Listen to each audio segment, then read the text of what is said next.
عمرك سألت نفسك ليه تقدر تقعد 6 ساعات متواصلة بتلعب فيديو جيمز أو بتسكرول على الموبايل من غير ما عينك ترمش أو تحس بذرة تعب؟ وليه نفس العقل دوت أول ما تفتح كتاب تذاكر أو لابتوب تشتغل فجأة يبتكر خناقة من 2015 يخليك تنعس وتنام؟ السبب مش إنك فاشل أو ما عندكش شغف، السبب إن عقلك متلغم بخدع كيميائية قصدك تخليك كسلان ومشتت، وأنت سايب نفسك لده. بس لو أنت عندك 3 ديجيت أي كيو هتقدر تفهم اللعبة دي وتعرف إزاي تسيطر على كيمياء دماغك بضغطة زرار. أنا حابب أشارك معاك حباية فكرية تعمل لك صدمة وعي حقيقية. الحباية دي علميا اسمها الاوبتيمم ستيت اوف كونشسنس او زي ما بيسموها الفلو ستيت. انسى وهم الساعات الطويله في المذاكره. الجراحين العباقره والرياضيين المرعبين وصناع التاريخ ما بيشتغلوش بمبدا المعافره، هم فعليا بيدخلوا في الزون دي. حاله كيميائيه في المخ بتطفي كل الدوشه اللي قدامك، خليك تعصر قدراتك وتنتج اضعاف الطبيعي، الماكسيمم اوتبوت، بس بزيرو مجهود عقلي. كل عصبه قدامك بتدوب كانك بتقطع حته زبده بسكينه سخنه. الدنيا بتمشي بسلاسه مرعبه، بتكون في قمه متعتك وانجازك لدرجه انك بتبقى مدمن للحاله دي ومش عايز تخرج منها ابدا. وعشان تفتح الباب ده اوتوماتيك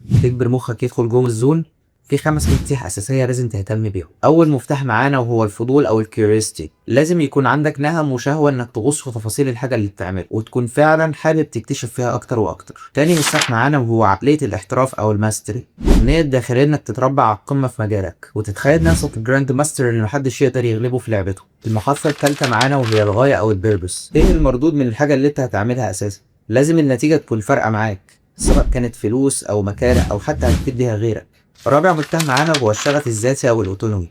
فعليا تكون مستمتع بالعمليه نفسها لذاتها، يعني لوحدك كده ومن غير ضغط، انت غاوي ومستمتع بالحاجه اللي انت بتعملها. واخيرا خامس مفتاح معانا هو السيطره او الاوتوتوليستي، انك تكون انت صاحب القرار في وقت بدايتك ونهايتك. ولو الاجبار دخل في الموضوع وحد غصبك على حاجه معينه، الفلوت الفرع هيطير من دماغك. دلوقتي هكلمك عن الوقت الذهبي عشان تعرف تدخل في الفلو ستيت. فعليا الوقت الذهبي عشان توصل للحاله دي هو شباك زمني بيبدا من الساعه 12 بالليل للساعه 12 الظهر. في الوقت ده معدلات الابداع او الكرياتيفيتي في مخك بتكون في اعلى مستوياتها، والتشتيت اللي هيجي من البشر في الوقت ده مش يبقى موجود اساسا. وعلى الجانب التاني من الساعه 12 الظهر للساعه 12 بالليل ده الجحيم بعينه حرفيا. الدنيا دوشه، تشتيت الانتباه في كل مكان، البشر صاحيين. قدامك في الوقت ده حلين، يا تسهر وتطبق لحد الساعة 12 بالليل، يا إما وده الأذكى إن أنت تصحى الساعة 3 أو 4 الفجر وتفركت شغلك لحد الظهر. وقتها بني آدم هيقدر يقطع تفكيرك ولا حتى في نوتيفيكيشن هتيجي وهتفصلك. دلوقتي هنتكلم عن تقسيم الوقت جوه الفلو ستيت نفسه. حالة التدفق مش كورس كهرباء بتشغله وبتنساه، الموضوع أشبه برحلة صعود لقمة جبل والنزول منها تاني. بالتالي لازم نكسر وقتنا لفلو بلوكس. القالب بيكون من 90 دقيقة وبيوصل ل3 ساعات في الناس المتمرسة. الاستراتيجية الصح انك تفرم نفسك 90 دقيقة وبعدها تاخد بريك ربع ساعة، لأن التركيز المرعب ده بيحرق وقود مخك اللي هم النيورو كيمبلز، الدوبامين والأسيتايل كولين والسيروتونين.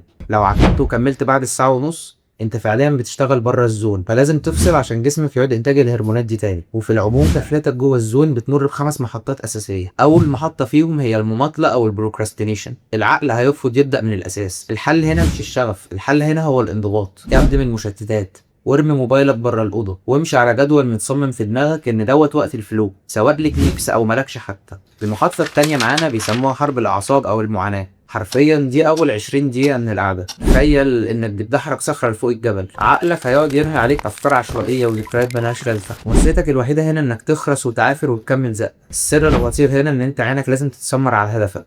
لو رمشت بعيد او مسكت الموبايل انت كده عملت ريسيت وهتبدا المعاناه من اول وجديد. ثبت جمجمتك وبص للشاشه وخد نفس عميق عشان تجبر جهازك العصبي انه يهدى من الاساس. تالت خطه معانا هي التحرر او الريليز. في لحظه مفاجاه الدوشه اللي في دماغك هتطفي، هتحس بارتياح كانك اخيرا ثبتت الصخره على قمه الجبل. وقتها خد نفس طويل لانك خلاص بتفتح الباب. واخيرا وصلنا للمرحله الرابعه وهي التدفق او الفلو اللي احنا بدانا عشانها اساسا. الصفحه بتتدحرج لتحت باقصى سرعه من غير حتى ما تلمسها. ابداعك في الذروه، الكاريات والحلول بتنزل عليك كأن في حد بيملها لك. فعليا انت شغال بكفاءه مرعبه ومستمتع. فعليا كل اللي عليك انك تحافظ على التوازن دوت وتفضل جوه الحاله. ودلوقتي جاءت المحطه الخامسه وهي اعاده الشحن. اول ما تلاقي تركيزك بدأ يهرب منك والافكار العشوائيه رجعت تهاجمك تاني، ارفع ايدك فورا. السيشن انتهى وتانك النيوروكيميكالز فضى ومحتاج تفويله من اول وجديد. دلوقتي هكلمك ازاي تشحن وتفول النيوروكيميكالز. فعليا هتشحن ازاي الربع ساعه ديت؟ اياك تلمس موبايلك او تحرق دوبامين في السكرولينج. ممكن تعمل اي اكشن من دول، زي انك تنام ربع ساعه في اوضه كحل حتى لو مغمض عينك بس. تاني حاجه ممكن تعملها انك تجرب المديتيشن. وده هنتكلم عنه في فيديو جاي. تالت حاجه ممكن تعملها انك تجرب بروتوكول ال NSDR بتاع اندرو هيوبرمان اللي بيعمل هاك لجسمه وبيخليه يرتاح كانه نام 8 ساعات. او من تكنيك تنفس وين هوف عشان تضرب جرعه ادرينالين تفوقك. او خد دش تلج يكسر الخمول. او انزل على الارض اعمل اطالات وفك عضلاتك. دلوقتي هنتكلم عن مدمرات الفلو. في خطايا لو ارتكبتها انسى انك تقرب من الزون. اول مشكله معانا هو الاكل الزباله والكربوهيدرات. احسن حل تصوم تماما قبل الشغل او تمشي على دايت كارنيفور، لحمه وبيض بس، عشان تدخل جسمك في حاله كيتوزيس وترفع تركيزك.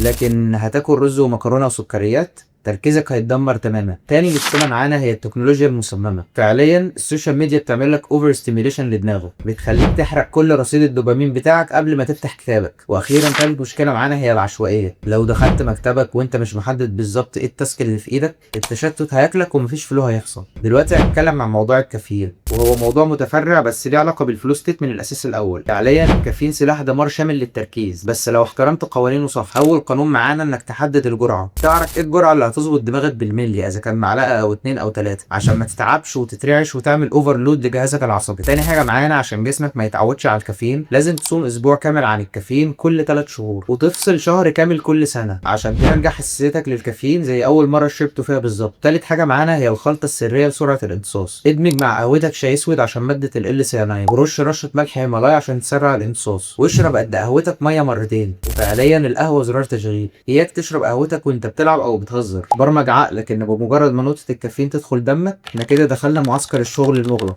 في النهايه لو المكنه اللي هي جسمك بايظه، السوفت وير اللي هو عقلك مش هيشتغل. العب كارديو عشان تضخ الدم لمخك، ظبط نومك وعقم بيتك من الدوشه، مكتبك رايق، لابتوبك على الفوكس مود، وبلغ اهلك الساعتين دول بتوعي ومحدش يخبط. طبق المعادله دي بالحرف وانا اضمن لك انك تخلص شغل في ساعات غيرك محتاج شهور عشان ينجزه. سلام.